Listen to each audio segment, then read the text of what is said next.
Hollywood's golden era was more than just great movies and famous actors. It was also a time when people were fascinated by the personal lives of these celebrities, and many interesting and alluring moments were captured in photographs. However, some of these pictures were considered too explicit for TV. You definitely want to know why these photos were barred from TV stations, and of course, which celebrity's photo makes the list? Join us as we delve deep into the pictures from classic Hollywood that were too hot for TV. Marlon Brando's explosive, wild sexual antics. Marlon Brando, famous for his intense presence and irresistible charm in old Hollywood movies, was just as captivating when the cameras weren't rolling.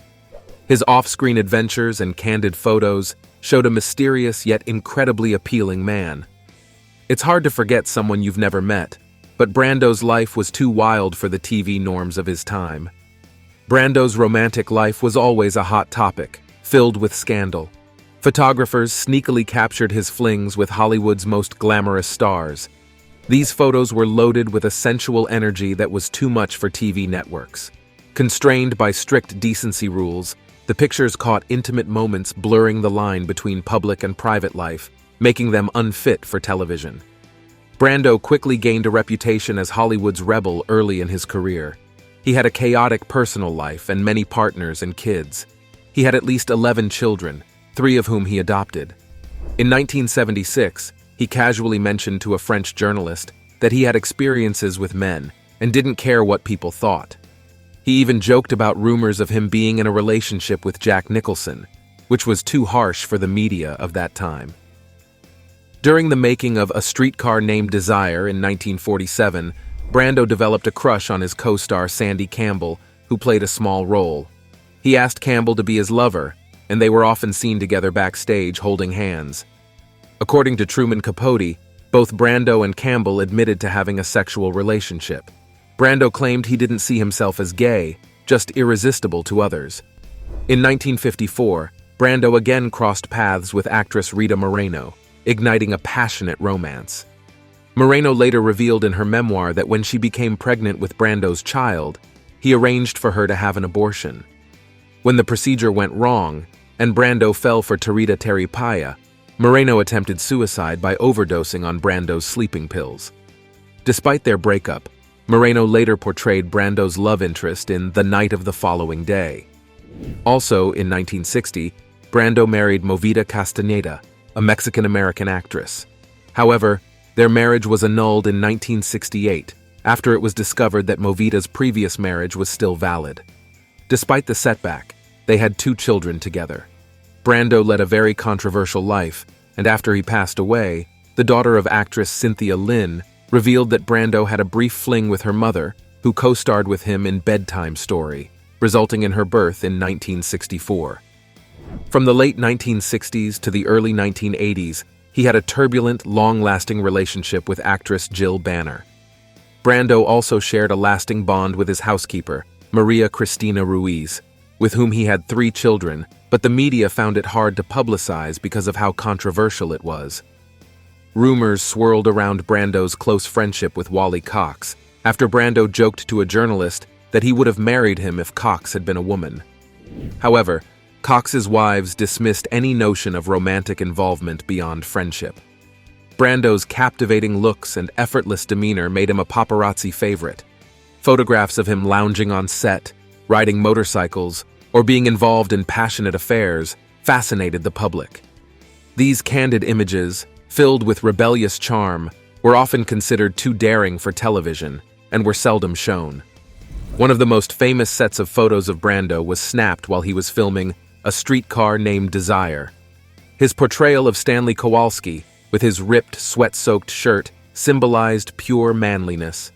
Pictures taken during breaks showed a carefree, laughing Brando, giving a peek into his playful side.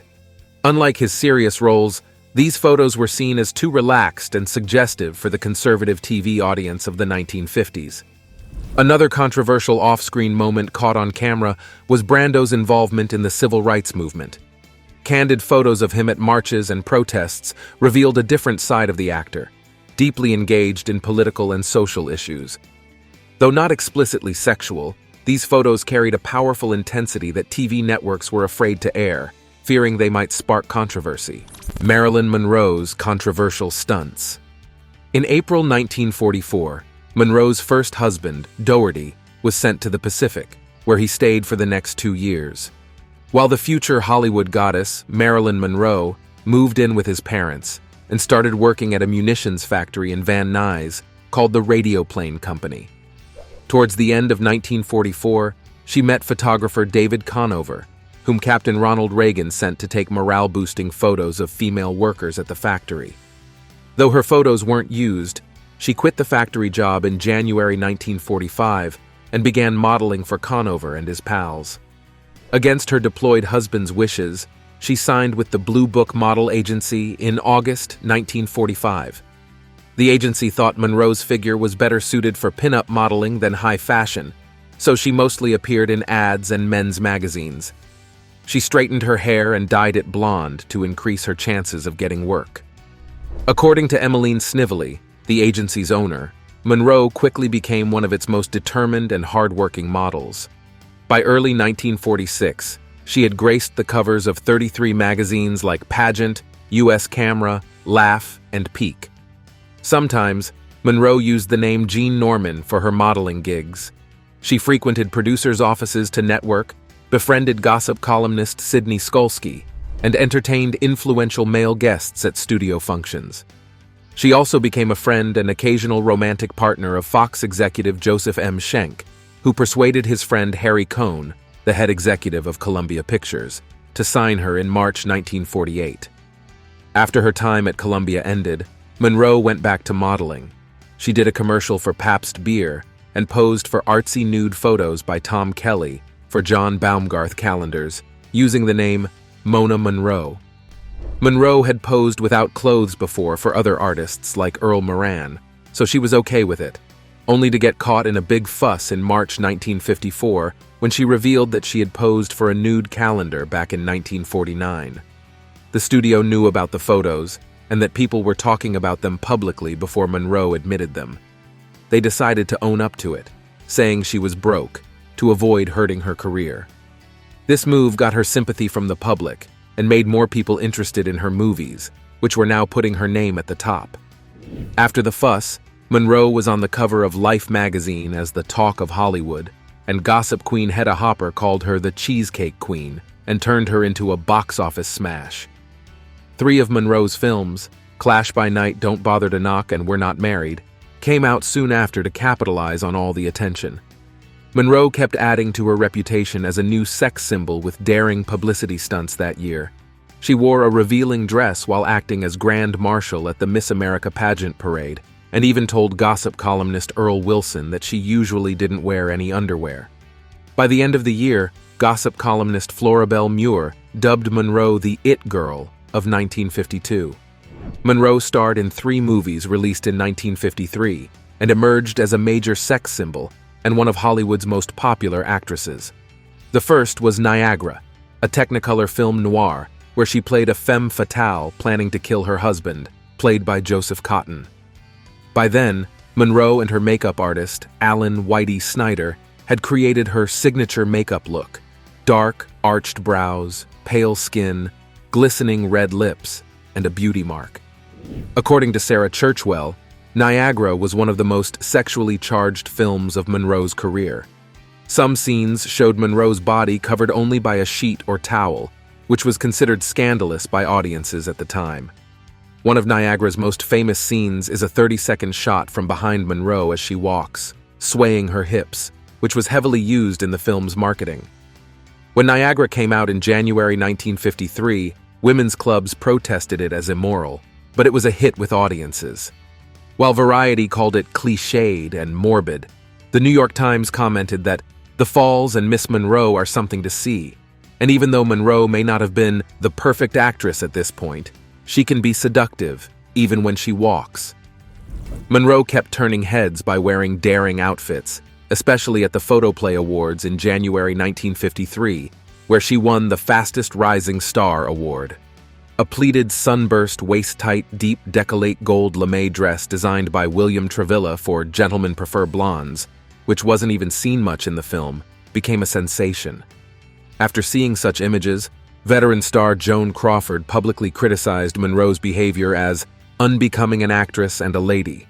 While Niagara made Monroe a sex symbol and defined her look, her second film of 1953, the satirical musical comedy Gentlemen Prefer Blondes, solidified her screen persona as a dumb blonde. Critics like The New York Times and Variety praised Monroe, especially highlighting her performance of Diamonds Are a Girl's Best Friend. According to the latter, she showed the ability to sex a song as well as point up the eye values of a scene by her presence. Monroe had become one of 20th Century Fox's biggest stars, but her contract had stayed the same since 1950. This meant she was paid less than other big stars and needed help to pick her projects. Her attempts to get roles that didn't just focus on her looks were stopped by the studio boss, Darryl F. Zanuck, who didn't like her and didn't think she'd make as much money in other kinds of roles. Under pressure from the studio's owner, Zanuck decided Fox should only make entertaining movies to make the most money and canceled any serious films.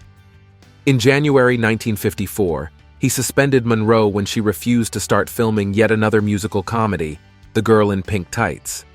This made big news, and Monroe quickly acted to fix her public image.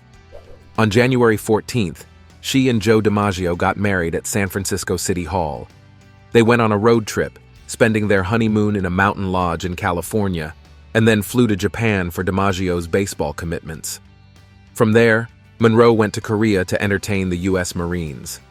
After this, Monroe settled with Fox in March, getting a new contract and a starring role in The 7-Year Itch. In September 1954, Monroe started filming The 7-Year Itch with Billy Wilder. It was a big hit, especially the famous subway grate scene. But this marked the end of her marriage to DiMaggio, who was mad about the scene. They had a rocky marriage from the start, with DiMaggio being jealous and controlling. After they got back from New York, Monroe filed for divorce. Once The 7-Year Itch was done filming, Monroe left Hollywood for New York, where she and photographer Milton Green started their own production company, Marilyn Monroe Productions. This move shook up the movie industry. Monroe said she was tired of playing the same old sexy roles and that Fox hadn't kept its promises, like paying her a bonus. This started a year-long legal fight between her and Fox.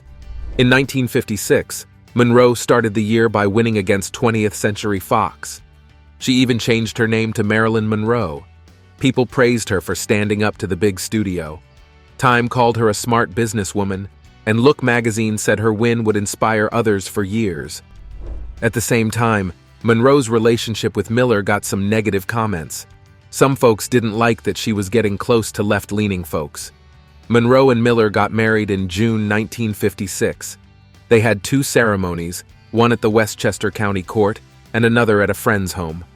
Monroe even converted to Judaism for Miller.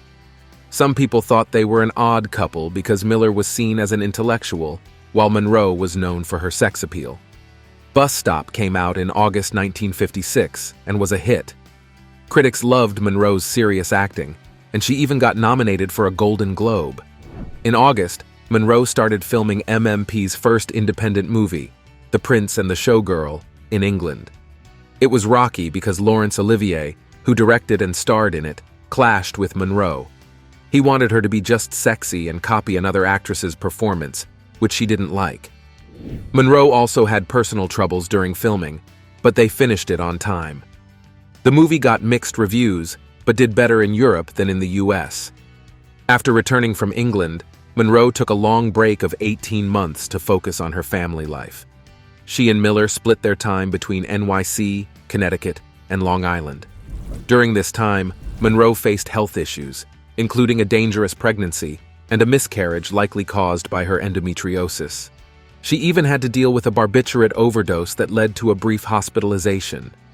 Monroe disagreed with Green about MMP, so she bought his company share. Monroe made a big comeback in July 1958 by starring in the comedy Some Like It Hot, alongside Jack Lemmon and Tony Curtis. Despite considering her role as Sugar Cane just another dumb blonde, Monroe took it on with Miller's support and a tempting offer of a share in the film's profits. However, the filming could have been smoother sailing. Monroe's perfectionism led to numerous retakes, and her disagreements with director Billy Wilder made things even more challenging. Despite all this, Monroe's performance was a hit, earning her a Golden Globe and praise from critics who admired her unique blend of sex appeal and comedic timing. In the following years, Monroe's career took a downturn. Her next film, Let's Make Love Asterisk, was a disappointment, receiving harsh criticism for Monroe's lackluster performance. Her personal life was also in turmoil, as her marriage to Miller fell apart, and she struggled with health issues, including gallstones and depression. Monroe's last completed film was The Misfits, which marked the end of her troubled marriage to Miller. Although the movie received mixed reviews then, it has since been recognized as one of Monroe's finest performances, showcasing her depth and emotional range as an actress. In 1962, Monroe was set to star in Something's Got to Give, but faced numerous setbacks due to her declining health. Despite her illness, she made headlines with her iconic Happy Birthday, Mr. President performance for John F. Kennedy. However, Monroe's health deteriorated, leading to conflicts with the studio and eventually her firing from the film. Despite her challenges, Monroe remained determined to revive her career and restore her public image through various publicity efforts, including a groundbreaking photo shoot with Vogue that captured her raw beauty and sensuality. For Vogue, Monroe teamed up with photographer Bert Stern for 2 photo shoots over 3 days. One was a regular fashion shoot. The other captured her posing without clothes. These images were later published under The Last Sitting after her death. Clark Gable's life offset. Clark Gable, known as the King of Hollywood, wasn't just admired for his striking looks and magnetic presence on screen. The candid snapshots, capturing his off-screen charm and personality, truly showcased the man behind the legend. These candid photos, often deemed too informal for the conservative television standards of his era, provided a peek into Gable's multifaceted life. They depicted him on movie sets, sharing laughs and camaraderie with his fellow actors and crew members. In these moments, Gable appeared relaxed and approachable, far from the sophisticated characters he portrayed on screen. Beyond the glitz and glamour of Hollywood, Gable had a deep appreciation for the outdoors. Candid shots often showed him indulging in his love for hunting and fishing, portraying a rugged and down-to-earth side that contrasted with his polished public image. Dressed casually and immersed in nature, Gable's passion for life's simple pleasures shone through. Moreover, these behind-the-scenes photographs captured Gable's romantic relationships, particularly his bond with Carole Lombard. Their genuine affection and tenderness, captured in intimate moments, provided a rare glimpse into Gable's private life. However, such displays of emotion were considered too personal for the conservative sensibilities of television audiences at the time. During World War II, Clark Gable's time serving in the United States Army Air Forces was captured through candid photography, offering a glimpse into his patriotic and dutiful side. These images showed him in uniform, interacting with fellow servicemen and fulfilling his military responsibilities. Despite lacking scandal, these photos portrayed a seriousness and authenticity that diverged from his Hollywood image, making them less suitable for television broadcasts focused on entertainment. An iconic candid moment of Clark Gable was captured during the filming of Gone with the Wind. The image depicted a relaxed and thoughtful Gable on set, a departure from the confident and charming Rhett Butler he portrayed. This candid snapshot unveiled the actor's vulnerability and introspection, presenting a nuanced narrative that surpassed the simplistic portrayal of stars on television. 5 marriages and numerous romantic involvements marked Gable's romantic life. His first engagement was with actress Franz Dorfler when he was around 21. Dorfler introduced Gable to Josephine Dillon, who became his acting coach, manager, and later, his wife.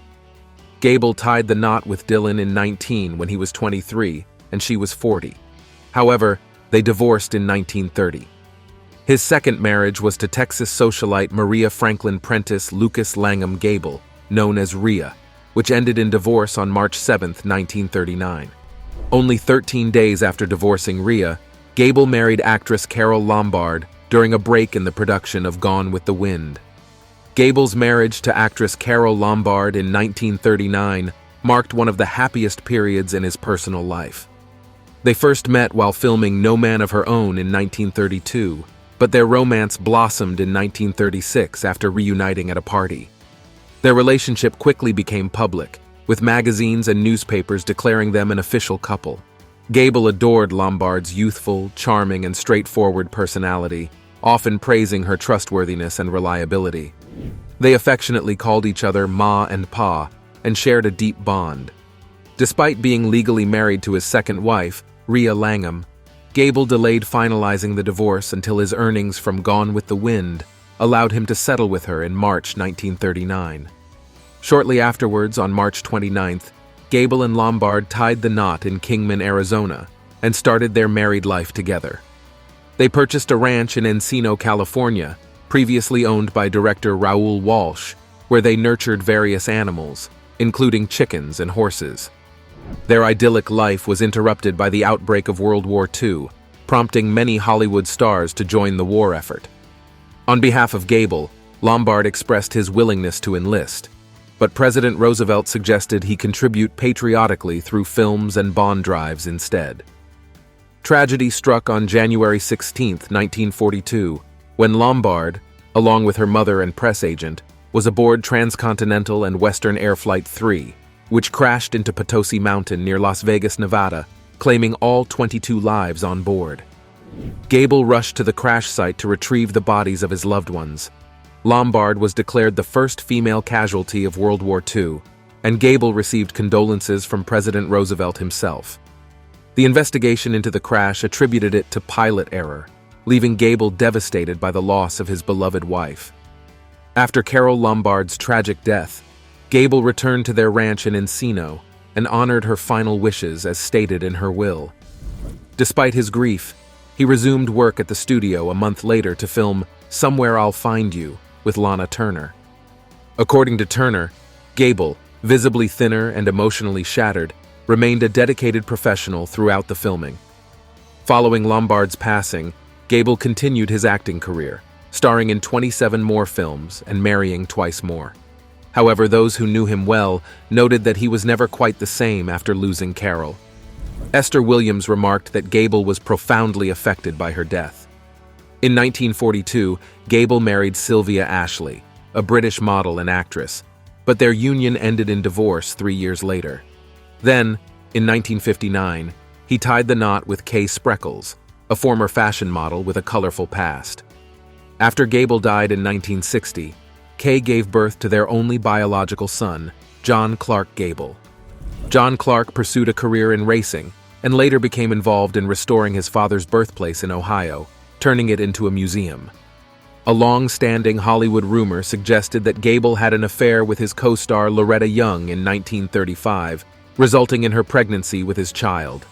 Young went to great lengths to conceal the pregnancy, even claiming to have adopted the baby after its birth. Their daughter, Judy Lewis, grew up unaware of Gable's paternity until he visited her briefly in 1950, leaving her with a bittersweet memory of their encounter. Audrey Hepburn's beauty. Audrey Hepburn, known for her delicate frame and graceful presence, reshaped Hollywood's beauty standards. Her unconventional charm, captured in photos, stood out amidst the glamorous stars of her time. Yet these captivating images sometimes challenged the traditional tastes of TV viewers in the 1950s and 60s. Hepburn's beauty was defined by her petite features, elf-like stature, and a refined elegance uncommon in classic Hollywood. Often her candid snapshots showed her in simple outfits, a departure from the extravagant styles of her peers. Pictures of Audrey in basic ballet flats and a plain black top emitted a timeless sophistication that, while influential, was considered too forward-thinking for television at the time. In her movie roles, Hepburn often embraced daring and innovative looks, pushing the boundaries of what was considered beautiful. Her portrayal as a beatnik and funny face, clad in black skinny pants, a turtleneck and loafers, was groundbreaking. Images capturing this transformation revealed a rebellious and chic Audrey, a blend that TV networks struggled to showcase and embrace. Her portrayal of Holly Golightly in Breakfast at Tiffany's cemented her reputation as a style icon. Her iconic black dress, crafted by Hubert de Givenchy, became a symbol of enduring elegance. Yet pictures of her in this attire, holding a cigarette holder, showcased a rebellious sophistication that broke away from the usual standards of femininity seen on TV. Aside from her fashion influence, Audrey's humanitarian efforts with UNICEF took her to some of the world's poorest areas. Candid photos of her missions revealed a caring and generous side that contrasted with the glitz of Hollywood. Though these images were impactful and heartfelt, they often seemed too solemn for the entertainment-centered TV networks. Cult snapshots also captured Audrey's personal life, especially her relationships and role as a mother. These photos depicted a woman who cherished her privacy and moments away from the spotlight. The natural feel of these pictures, showing a side of Audrey not meant for public eyes, made them less fitting for TV viewers accustomed to her glamorous on-screen persona. Elizabeth Taylor's scandalous affairs. Elizabeth Taylor wasn't just a famous actress with striking violet eyes and remarkable talent.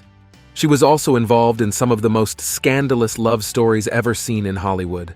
Her personal life was filled with intense love affairs, turbulent marriages, and heartbreaking moments, all captured by the paparazzi's ever-present cameras.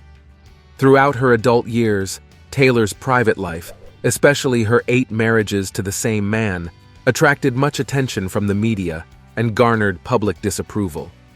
Biographer Alexander Walker said, "Marriage is the foundation of the legend that started surrounding Elizabeth Taylor when she was just 16. In 1932, MGM arranged for her to date football champion Glenn Davis, and she announced plans to marry him once he returned from Korea. The following year, Taylor was briefly engaged to William Pauley Jr., the son of U.S. Ambassador William D. Pauley. Film mogul Howard Hughes also expressed interest in marrying her, and even offered a large sum of money to her parents if she agreed to be his wife. Taylor declined the offer but was keen on getting married at a young age, believing that love and marriage were inseparable due to her upbringing. She saw marriage as a way to gain independence from her parents and MGM. At 18, Taylor tied the knot with Conrad Nicky Hilton Jr., the heir to the Hilton Hotels chain, in a lavish ceremony at the Church of the Good Shepherd in Beverly Hills on May 6, 1950. MGM orchestrated the extravagant wedding, turning it into a major media spectacle. However, shortly after their marriage, Taylor realized her mistake. Not only did she and Hilton have little in common, but he was also abusive and struggled with alcoholism. Taylor endured a miscarriage during one of his violent episodes. She announced their separation on December 14, 1950, and their divorce was finalized on January 29, 1951, just 8 months after their wedding. Taylor wed her second spouse, British actor Michael Wilding, a man 2 decades her senior, in a simple ceremony at Caxton Hall in London on February 21, 1952. She met him during The Conspirator filming in England in 1948, and their romance blossomed when she returned for Ivanhoe in 1951. Taylor was drawn to their age difference, seeking the calm and quiet and security of friendship from their union, while Wilding hoped it would boost her Hollywood career. As Taylor grew more self-assured, she drifted apart from Wilding, whose declining career strained their marriage. During her absence filming Giant in 1955, a scandal erupted when the gossip magazine Confidential alleged that Wilding had hosted strippers at their home. Taylor and Wilding went their separate ways, announcing their split on July 18, 1956, and finalizing their divorce on January 1957. 3 months pregnant, Taylor tied the knot with her third husband, theater and film producer Mike Todd, in Acapulco, Guerrero, Mexico, on February 1957. Known for his flair for publicity, Todd embraced media attention for their marriage. Photographs of their lavish lifestyle, extravagant gifts, and public displays of affection painted a picture of a fairy tale romance. His tragic death in a plane crash on March 22, 1958, left Taylor shattered. Seeking solace, she found comfort in singer Eddie Fisher, a friend of hers and Todd's, igniting an affair. Still married to actress Debbie Reynolds, Fisher stirred public outcry, labeling Taylor a homewrecker. Despite the scandal, Taylor and Fisher exchanged vows at the Temple Beth Sholem in Las Vegas on May 12, 1959, with Taylor later admitting she wed him amidst her grief. While filming Cleopatra in Italy in 1962, Taylor started a romantic relationship with her co-star, Welsh actor Richard Burton, despite Burton being already married. Gossip about their affair began to spread in the media and was confirmed by a photo taken by paparazzi of them on a yacht in Ischia. According to sociologist Ellis Cashmore, the photo's release marked a turning point, starting a new era where it became tough for celebrities to keep their private lives separate from their public personas. The scandal led to Taylor and Burton being criticized for erotic vagrancy by the Vatican, with some calls even in the U.S. Congress to prevent them from returning to the country.